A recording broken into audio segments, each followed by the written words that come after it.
कागजात जमा कराए और आज उसकी स्क्रूटनी थी, कराई है और बड़ी मेहरबानी है आप लोग भी यहाँ आए हैं और इस हलके की आवाम भी यहाँ मौजूद है। मैं बड़ी शुक्रगुज़ार हूँ जिस मोहब्बत और प्यार से लोगों ने मेरी नॉमिनेशन को वेलकम किया। मैं अपने तमाम भाइयों की, बहनों की, बुज़ुर्गों की शुक्रगुज़ार हूँ। और इलेक्शन के हवाले से आपने देखा पीपल्स पार्टी का एक बड़ा वाज़े मौक़िफ़ रहा है कि इलेक्शन होने चाहिए, 90 रोज़ के अंदर होने चाहिए। 90 रोज़ से अगर डेट तजावुज़ करती है तो भी जल्द अज़ जल्द होने चाहिए और इलेक्शन कमीशन ऑफ पाकिस्तान को ये इंश्योर करना चाहिए कि इस मुल्क में साफ़, शफाफ, मुनसिफ़ाना इलेक्शंस का इनक़ाद मुमकिन हो सके। जहाँ तक सवाल पैदा होता है इलेक्शन लड़ने का, तो कल बिलावल साहब ने भी बात की और अपने जब कागजात उन्होंने जमा कराए तो उस वक्त भी उन्होंने कहा कि हम इलेक्शन लड़ रहे हैं ताकि इस मुल्क की आवाम को तरक्की दे सकें, इस मुल्क की आवाम को रिलीफ फराहम कर सकें, इस मुल्क में जो मसाइल हैं उनको हल कर सकें, महंगाई को ख़त्म कर सकें, बेरोज़गारी का ख़ात्मा कर सकें, गुर्बत का ख़ात्मा कर सकें, जिसके लिए हमने अपने दौरे हुकूमत में काम किया है और हम आगे भी काम करना चाहते हैं। आपको पता है पाकिस्तान पीपल्स पार्टी ने अपने दौरे हुकूमत में तनख्वाहों में जो इजाफ़ा किया, पेंशन्स में जो इजाफ़ा किया, गरीब आवाम के लिए बेनज़ीर इनकम सपोर्ट प्रोग्राम जैसा प्रोग्राम मुतारफ़ कराया, किसान की मदद की, उनकी जो काश्त है उसको बढ़ाने में मदद की। और अब भी बिलावल साहब जो बात कर रहे हैं वो यही है कि आवाम को फ़ायदा देना है, उनको रिलीफ़ देनी है, उनकी तनख्वाहों में अब फिर हमें इजाफ़ा करना है। तनख्वाहें जो 10 साल पहले 35,000 हुआ करती थी, आज 35,000 में गुजारा नहीं है, आज उसको डबल भी कर दो तो गुजारा नहीं है।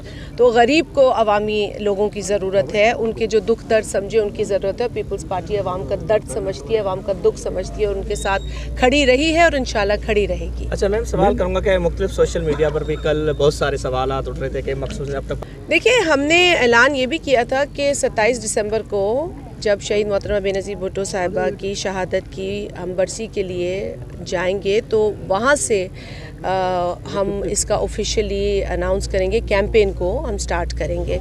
अनाउंसमेंट भी आ जाएंगी, अभी तारीख़ है, अलॉटमेंट जो सिंबल का होता है उसकी तारीख़ है। आपने देखा है कि हमने तो बार बार पहले डेट के लिए एक डिमांड की, फिर शेड्यूल की डिमांड की। हालांकि ये चीज़ें हो जानी चाहिए थी। अगर ये चीज़ें अपने टाइम के मुताबिक हो जाती हैं और इसके लिए हमें भी इतनी ज़्यादा जद्दोजहद ना करनी पड़ती तो मेरा ख़्याल है कि वाज़े हमारी तरफ से भी चीज़ होती। लेकिन अब भी जो अलॉटमेंट की डेट है वो आगे है और सिंबल अलॉट हो जाएगा। नॉमिनेशंस लोगों ने भराए हैं, उनका वो एक ख्वाहिश रखते हैं यहाँ पर आकर नॉमिनेशन भराने की और इलेक्शन प्रोसेस में हिस्सा लेने की, तो वो अपनी ख्वाहिश का इज़हार कर सकते हैं। अब ये तो पार्टी टिकट जब मिलेगा तब पता चल जाएगा। जिस तरीके से बिलावल साहब ने भी, आपने देखा है कि उन्होंने भी सिंध के 2 हलकों से नामज़द होने की ख्वाहिश का इज़हार किया और पंजाब में बिलखुसूस लाहौर के अंदर उन्होंने वहाँ पे 2 सीट्स पे भराए हैं फॉर्म। इसी तरह यहाँ पर लोग 1 से ज़ायद सीटों पे भराते हैं नॉमिनेशंस। ये पार्टी का फ़ैसला है कि पार्टी जिसके लिए समझेगी मेरी खिदमात ज़रूरी हैं तो वो ज़रूर मुझे उसका इंतखाब करेगी।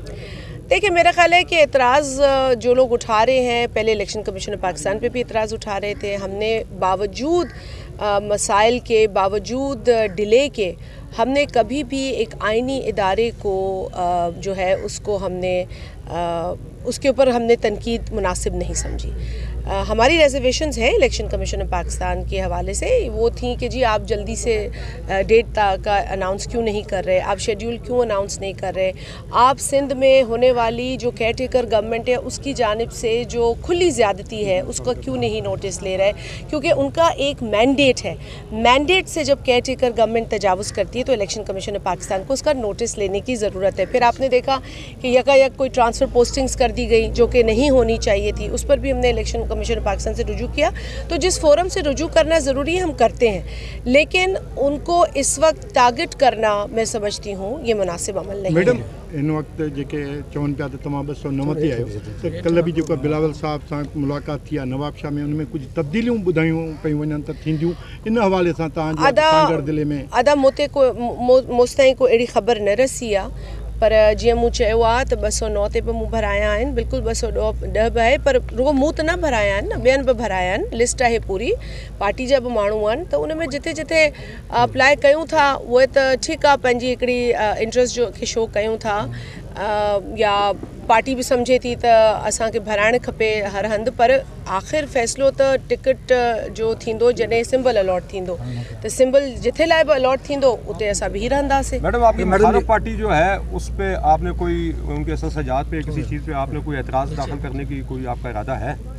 देखिए, हमारी आपको पता है एक रिवायत रही है कि हम इस तरह के कामों में टाइम ज़ाया नहीं करते। हमें अपनी राब्ता मुहिम आवाम के साथ मज़बूत करनी है और हमें मोबिलाइज़ करना है लोगों को, तो हमें ये ज़्यादा फोकस करने की ज़रूरत होती है। और लोग जो हैं वो साजिशों में लगे रहते हैं, वो कोशिश करते हैं कि किसी का यहाँ से क्या हो तो ये निकाल लें, किसी का फलाना निकाल लें।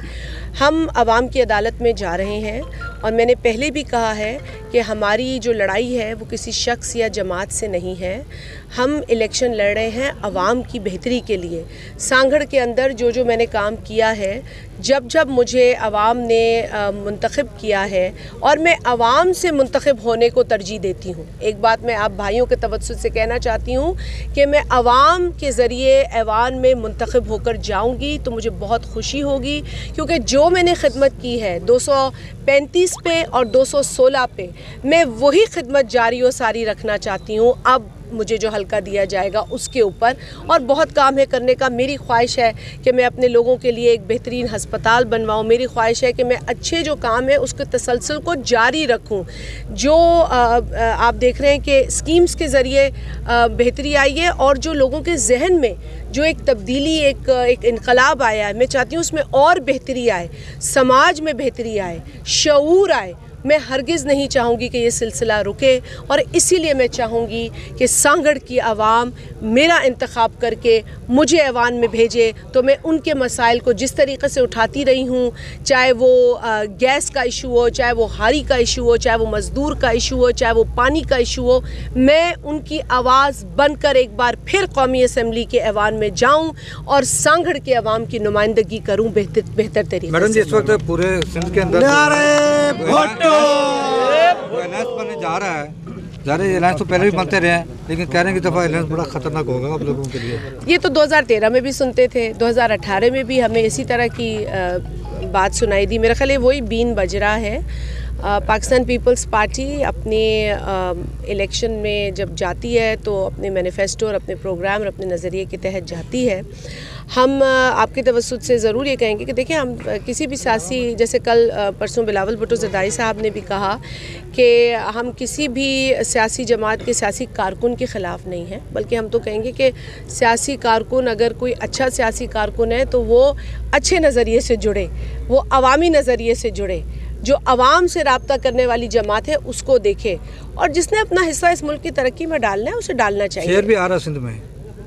फिर मैं तो कहती हूँ कि ये शेर आए वाली बात बहुत सुनी है हमने, लेकिन मेरे ही लीडर ने ये कहा है कि पहले मियाँ साहब ने कहा मुझे क्यों निकाला, अब वो कहते नज़र आ रहे मुझे क्यों बुलाया, तो अब मैं तो इस पर मज़ीद तबसरा नहीं कर सकती।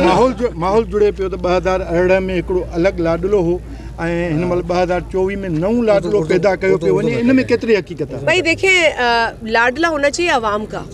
ये चोर दरवाज़ों से आने वाले और जिनको सहूलतकारी मिलती है इक़्तिदार में आने के लिए या मुसल्लत होने के लिए, ये सिस्टम अब ख़त्म होना चाहिए। और ये हमने पहले भी देखा है, अब भी देखा। और एक वो लाडला है जो कि अब मेरा ख़्याल है कि एक निशान के ऊपर जो है वो नाराज़ हो गया है। पहले तो मेरा ख़्याल उसका निशान भी ये नहीं था, तो जो उसको बल्ला दिया गया था वो भी सहूलतकारी थी। उसको सहूलतकारी फराहम की गई थी बल्ला देकर, पहले कोई और निशान था, अब देख ले मेरा ख्याल है लालटेन या चिराग था। तो अब उस पर उसका ज़रूर रोना होगा, लेकिन जो इशू उससे मुंसलिक है साइफ़र का इशू, वो बहुत अहम इशू है, बड़ा संजीदा इशू है। और हम बिल्कुल ये नहीं चाहेंगे कि किसी को ज़्यादती का निशाना बनाया जाए, लेकिन ये साइफ़र इशू जो है ये हमारा कौमी इशू है और इससे बैनुल अक़वामी सतह पर पाकिस्तान की बड़ी रुसवाई हुई है। और बिलावल साहब ने भी फरमाया कि जो अमेरिका एक सुपर पावर हम कहते हैं, उसका जो सदर था ट्रंप, उसने भी जो इम्पोर्टेंट दस्तावेज़ थे, क्योंकि ये होते हैं क्लासिफाइड, साइफ़र होता है क्लासिफाइड, और क्लासिफाइड डॉक्यूमेंट के साथ ये तमाशा नहीं होना चाहिए था जो कि इमरान न्याज़ी ने किया। पहले उसने कॉपियाँ बनवाई, फिर कहा वो गुम हो गया, फिर यकायक जैसे वो गिरफ़्तार होता है वो इंटरनेशनली लीक कर दिया जाता है। तो ये बड़ी संगीन बातें हैं और हमारा मुतालबा ये है कि इस मामले की इंक्वायरी कराई जाए, मुकम्मल और शफाफ इंक्वायरी कराई जाए, ताकि पाकिस्तान दुनिया के फोरम पर भी सुरखरू हो और अपने लेवल पर भी सुरखरू। मैडम आखिरी सवाल ये है कि 2024 में नवाज शरीफ या बिलावल? एक करने इंशाल्लाह बिलावल GAD। मैं पहले इनकी नाअहल की सुनूं, फिर मैं आपको अहल लोगों की बात जी अदा नाल जेके हुआ उन्होंने कहीं एयरपोर्ट बिल्कुल। देखिए यही वो लाडले का, यही वो लाडले, वालेकुम अस्सलाम, यही वो लाडले का एक ट्रीटमेंट है। हम ये कहते हैं कि ये स्पेशल ट्रीटमेंट देकर सहूलतकारी करके किसी को आगे लाना मुनासिब नहीं है।